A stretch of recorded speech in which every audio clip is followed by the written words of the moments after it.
கேட்டா ஒரே பதில், ஆத்திர அவசரத்துக்கு தொடர்பு கொள்ள வேண்டாமா?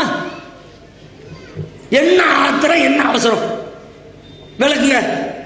என்னப்பா அப்படி ஆத்திரப்பட்டுட்டியா? காலேஜில் புள்ள 3 வருஷம் படிச்சால நீ பட்ட ஆத்திரம் என்ன சொல்லு, உனக்கு வந்து அவசரம் என்ன சொல்லு. இதை எதுக்கு பயன்படுத்துவோம்? வீட்டில் ஏதாவது மௌத்து ஹயாத்து உடனே விளக்கும். ஆத்திர அவசரத்துக்கு டெபினேஷன் கேட்டா மௌத்து ஹயாத்து. ஹயாத்து பெரிய மேட்டு இல்லை, புள்ள பிறந்துச்சு தானே. புள்ளை என்ன திடீர்னு பொசுக்குன்னு பிறந்துருமா? காலகாத்தால புள்ள காலேஜுக்கு போன உடனே 8:45 டபக்குன்னு பிறந்துருமா? 9:45 மாசம் 10 மாசம் ஏற்பாடு ஆயிருக்கணுமே. அது மேட்டில் விட்டுருவோம். மிச்சம் இருக்குது என்ன? மௌத்து மட்டும்தான். அவசரம்னு சொன்னா மௌத்து மட்டும் தானே. இந்த மௌத்துங்கிற அவசரம் எத்தனை நேரம் வந்துடும்?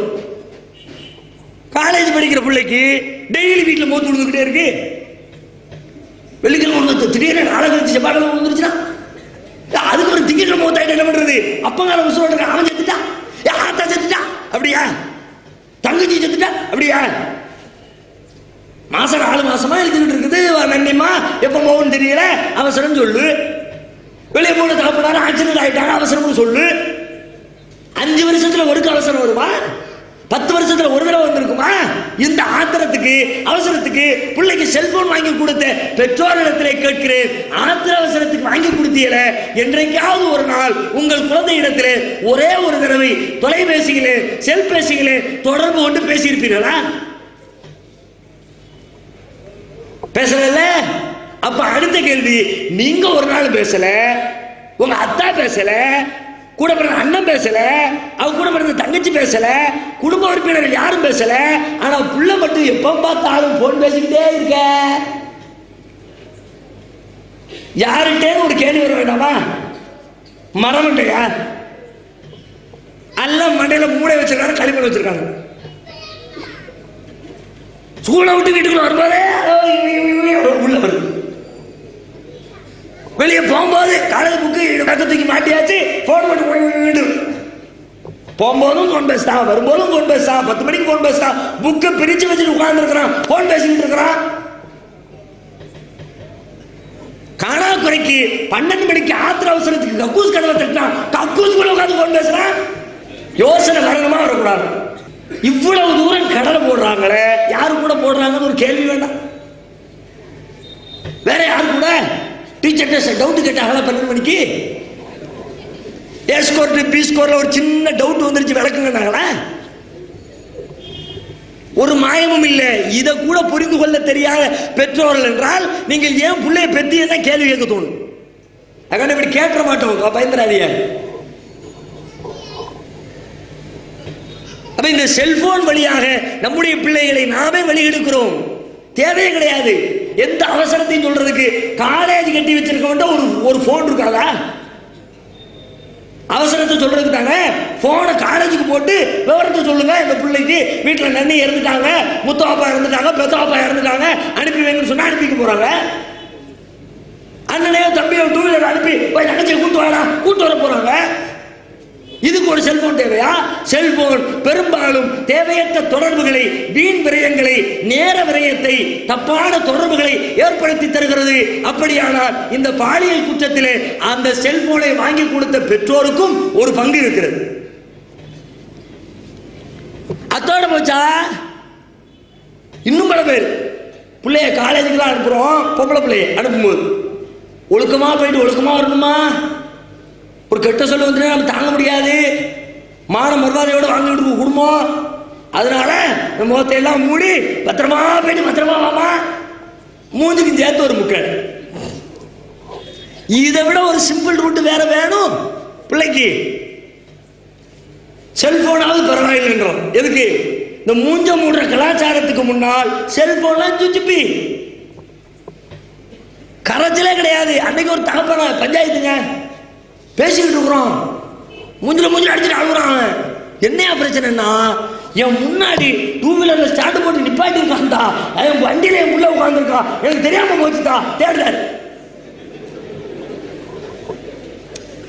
பிரச்சனையெல்லாம் பெருசாகி ஆளை பிடிச்சி அப்ப சொல்லுதாரு, கடை முன்னாடி முன்னாடி நிப்பாட்டி இருக்கான் தான் தெரியாம போச்சதா, என்னத்தான் இப்படி இருந்துட்டா எப்படித்தான் தெரியும்தா, நீங்க தான் மூஞ்சதான் மூடிட்டீங்களா, பிள்ளைக்கு சொல்லி சொல்லி கொடுத்து வர அனுப்பியிருக்கீங்களா, பிள்ளை எப்படித்தான் மூஞ்ச திறக்கும் தான், நல்லபடியா சேஃப்டி அனுப்பி வச்சிருக்காங்க, பிள்ளை போய்கிட்டே இருக்கும் தான்.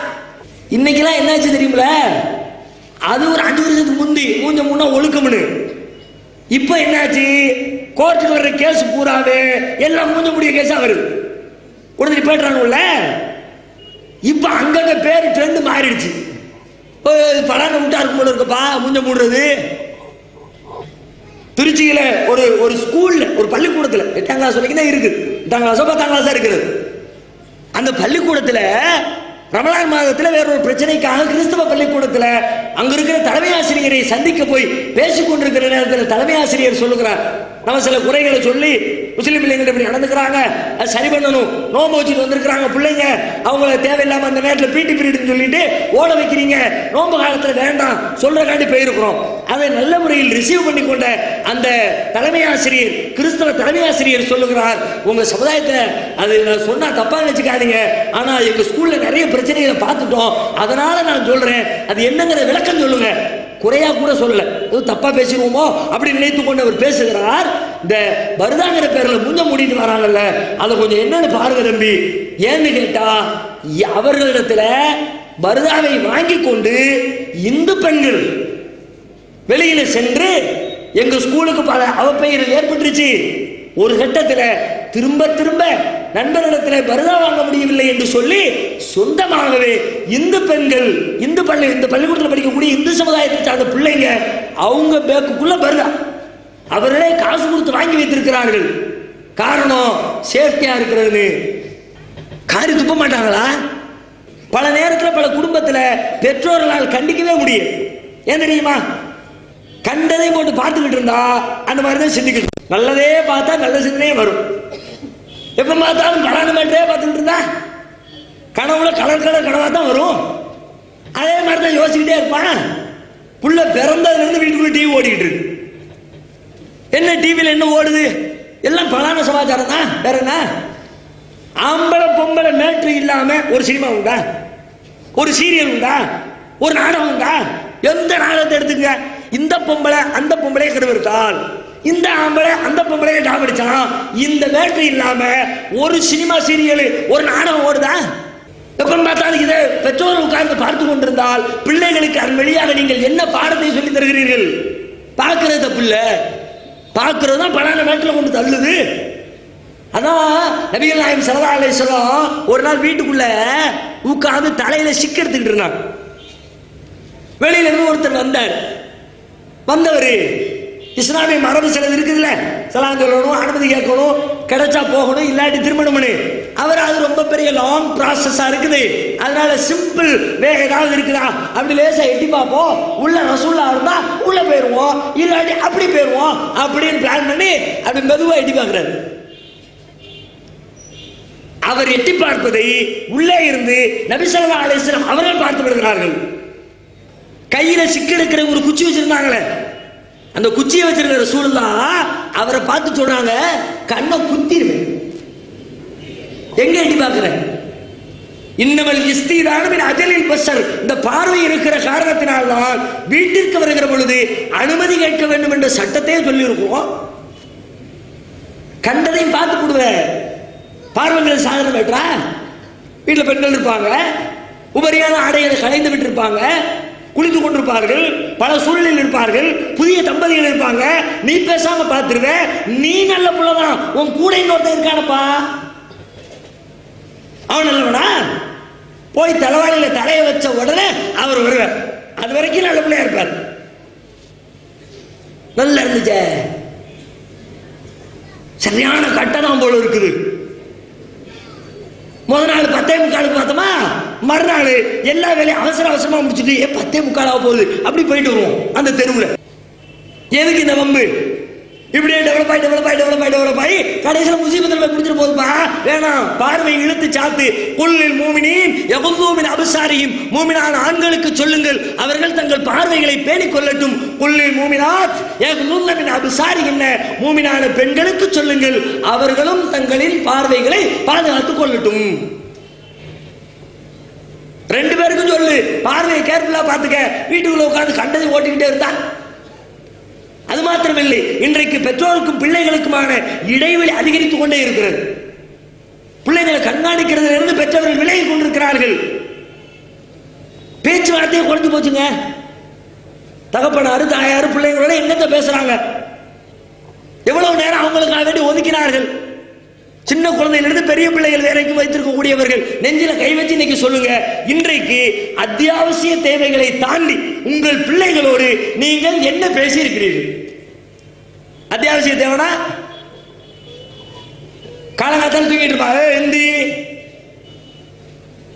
எத்தனை மணி 8 ஆச்சு, இன்னும் எந்திக்க காணோம், சாப்பாடு வச்சாச்சு சாப்பிடவா, இன்னும் குளிக்கலையா, ஹோம்ஒர்க் செஞ்சிட்டியா, அங்க என் துண்டு இருந்துச்சு எடுத்துட்டு வா, கண்ணாடி இங்கே வச்சு காணுமே. இதெல்லாம் சாதாரணம் தேவையானது. இதை தாண்டி உங்க பிள்ளையோட என்ன பேசினீர்கள்? இதெல்லாம் பேச்சா? இது ஒரு உரையாடலா? எது எதுக்கெல்லாம் உரையாடுறீங்க? யார்கிட்டையெல்லாம் உட்காந்து மணிக்கணக்கில் பேசுறீங்க? வீட்டில் கொஞ்ச நேரம் டிவி பார்க்குற கரண்ட் போயிடுச்சுன்னா தெருவில் வாசலுக்கு வந்துடுறீங்களே, எதுக்கு? பக்கத்து பொம்பளைங்களோட கதையை அடிக்கிறதுக்கு? உங்கள் பிள்ளைகளோடு ஒரு அரை மணி நேரம் பேசியிருப்பீர்களா? அதனால பெற்றோருக்கும் பிள்ளைகளுக்கும் இடையில உறவு முடிகிறது. பல பேர் சொல்லுவாங்க, பிரச்சனை கணவன் மனைவி பிரச்சனை வரும்போது ரொம்ப பேசுறாங்க, வாய் துடுப்பு ஜாஸ்தி, அதான் பிரச்சனை ஆயிட்டு. பிரச்சனைக்கு காரணம் பேசியது என்பார்கள். நெசமா சொல்றதா இருந்தா பேசாம இருக்கிறதா பிரச்சனைக்கே காரணம். பேசி பாருங்க, உங்கள் பிரச்சனையை நீங்களே தீர்க்க முடியும். பிள்ளைகளிடத்தில் பேசுங்கள், அவன் சந்தித்த பிரச்சனைகளை பேசுங்கள், அன்பாக ஆதரவாக பேசுங்கள், அவனுடைய பிரச்சனைகளை மனம் விட்டு பேசக்கூடிய ஒரு நண்பராக மாறுங்கள். அல்லாஹ்வுடைய தூதரிடத்தில் ஒரு மனிதர் வந்து கேட்கிறார், அல்லாஹ்வின் தூதரே, இந்த உலகத்தில் அதிகமாக நான் நட்பு கொள்வதற்கு தகுதியான மனிதர் யார்? இன்னைக்கு எல்லாரும் சொல்லுங்க, அத்தா அம்மாவா இருக்கிறவங்களா இருக்கட்டும், பிள்ளைங்களா இருக்கிறவங்களா இருக்கட்டும், எல்லாரும் சொல்லுங்கள், உங்களுடைய அதிகம் நெருக்கம் கொண்டிருக்கிற நண்பர் யார்? ஒவ்வொருத்தரும் கை காட்டுவீங்க. அந்த ஊர்ல அவரு, மேலத்திரு இப்ராஹிமு, கீழத்திரு சம்சதி, என்னதோடு சொல்லுது. பக்கத்து வீட்டு கலிஜா பீவி, ஏத்த வீட்டு ஜெயினப்பம்மா, என்னதான் சொல்லுங்க. எத்தனை பேர் தன்னுடைய தாயையும் அல்லது தனது தந்தையையும் குறிப்பிட்டிருக்கிறார்கள்? இப்ப நான் கேட்ட நிமிஷத்துல உங்க உள்ளத்துல ஓடி இருக்குங்களே, எத்தனை பேருக்கு உங்க அம்மா நினைப்பு வந்துச்சு? எத்தனை பேருக்கு உங்க அத்தா நினைப்பு வந்துச்சு? இது என்ன கவர்ச்சிக்கு சொல்லல, அல்லாஹ்வுடைய தூதர் சொல்றாங்க. என்ன சொல்றாங்க? அவர் கேட்கிற கேள்வி, அதிகம் சுஹபத், அதிகம் நட்பு கொள்வதற்கு தகுதியானவர் யார்? அல்லாஹ்வின் தூதர் பதிலளிக்கிறார்கள், உம்முக, உனது தாய். அவருக்கு பதில் விளங்கிருச்சு. சரி, ஃபர்ஸ்ட் ஆள் அம்மா, அடுத்து யாரு? உம்முக்க, உனது தாய். ரெண்டாவது தாய், சரி விளங்கிருச்சு. அவ அடுத்து யாரு? உம்முக்க, உனது தாய். மூணாவது தாய், அடுத்து யாரு? அபூக்க, உன் தந்தை.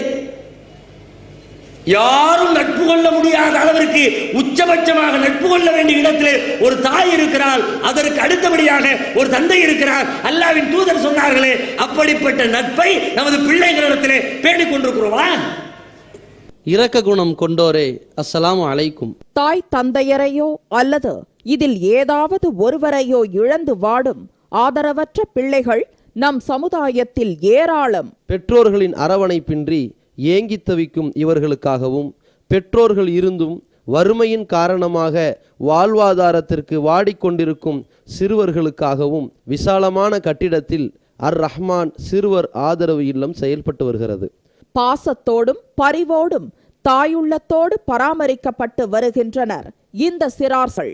மார்க்க நெறியோடும் ஒழுக்க மாண்போடும் நடத்தப்பட்டு வரும் இந்த சிறுவர் ஆதரவு இல்லம் உணவு, உடை உள்ளிட்ட அனைத்தும் முற்றிலும் இலவசமாகவே வழங்கப்பட்டு வருகிறது. ஒரு சிறுவனுக்காக மாதந்தோறும் ஆகும் செலவு ரூபாய் 4000. ஒரு வருடத்திற்கு ஒரு சிறுவனுக்கு ரூபாய் 48,000 செலவாகிறது. நானும் அனாதையின் காப்பாளரும் சொர்க்கத்தில் இணைந்திருப்போம் என அல்லாஹ்வின் தூதர் ஸல்லல்லாஹு அலைஹி வஸல்லம் கூறியுள்ளார்கள். எனவே எங்களோடு சேர்ந்து நீங்களும் இவர்களுக்கு ஆதரவு கரம் நீட்ட, மறுமையில் அதிகம் நன்மையை பெற்றுத்தரும் இந்த மகத்தான பணிக்கு உங்களின் ஜகாத் மற்றும் நன்கொடைகளை தாராளமாக வாரி வழங்கிடுவீர்.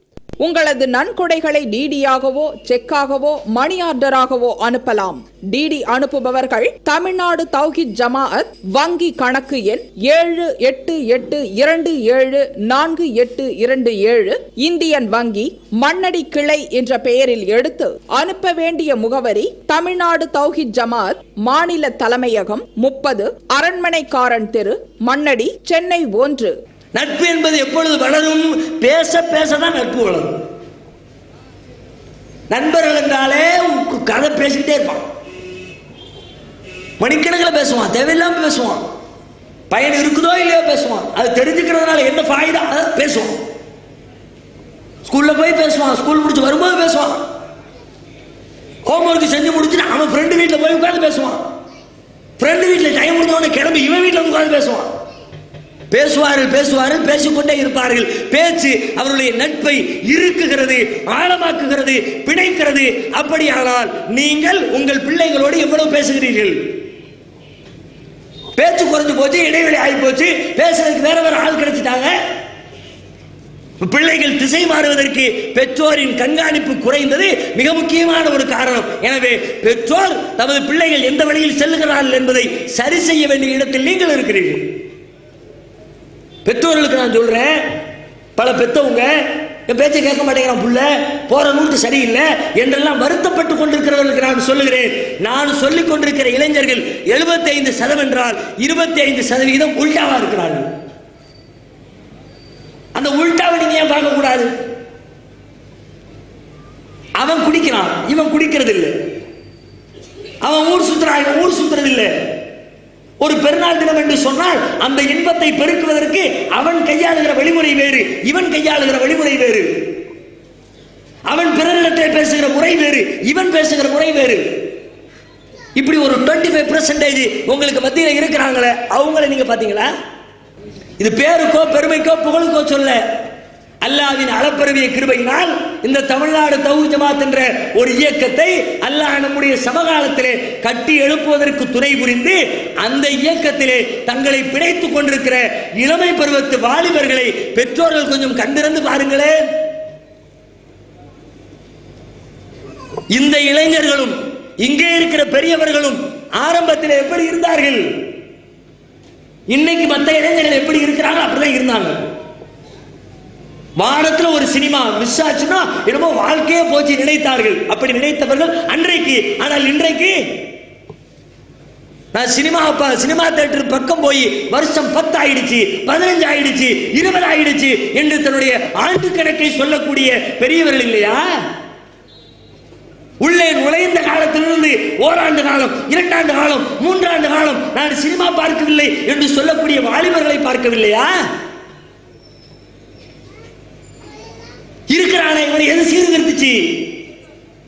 ஒரு பெருநாள் தினத்தினுடைய மகிழ்ச்சி அனுபவிப்பதிலே நம்முடைய ஊர் இன்றைக்கு ஒரு பெரிய துக்கத்தை அனுபவித்துக் கொண்டிருக்கிறோமே, அந்த துக்கத்தின் பின்னணி என்ன? நான் யாரையும் விமர்சிக்கிறேன்னு சொல்லல, பெற்றவங்களுடைய சம்பந்தப்பட்டவரை பெற்றோருடைய மனதை புண்படுத்திருக்கான்னு சொல்லல. அதுபோன்ற நிகழ்வுகள் எதிர்காலத்தில் நமது ஊரில் மட்டுமில்லை எந்த ஊரிலும் ஏற்படக்கூடாது என்ற ஆதங்கத்தில் சொல்றேன். இழந்த உயிர்களை இழந்து விட்டோம், அவர்களின் பாவங்களை இறைவன் பொறுக்க வேண்டும் என்று பிரார்த்திப்போம். அதே தினத்திலே தங்கள் இன்பத்தை பெருக்குவதற்கு தௌஹீத் ஜமாத்துடைய வாலிப பட்டாளம் செய்த வேலை என்ன? ஒரு நாள், 2 நாள், 3 நாள் என்று தொடர்ச்சியாக வீடு வீடாக ஏறி இறங்கி தோள்களை வசூலிக்கிறான் இளைஞன். 18 வயசு, 19 வயசு, 17 வயசு, 20 வயசு, 25 வயசு. பெருநாள் அன்னைக்கு அவனுடைய இன்பத்தை பெருக்குகிற வழி என்ன? தோலை பிறக்கி கொண்டு ஜமாத்துல கூட அந்த காசை வித்து ஏழைகளுக்கு கூட, ஏழை சிரிப்பானே அதை வைத்து ஹஜ் பெருநாளில் நான் சிரிக்கிறேன். குர்பானி மாடுகளை அறுக்கிறான், சுத்தி நின்னோர வாலிபப்பட்டாலும் பெருநாள் அன்னைக்கு அவனுக்கு வேற சந்தோஷம் இருக்காதா? ஊர் சுத்தணும்னு தோணாதா?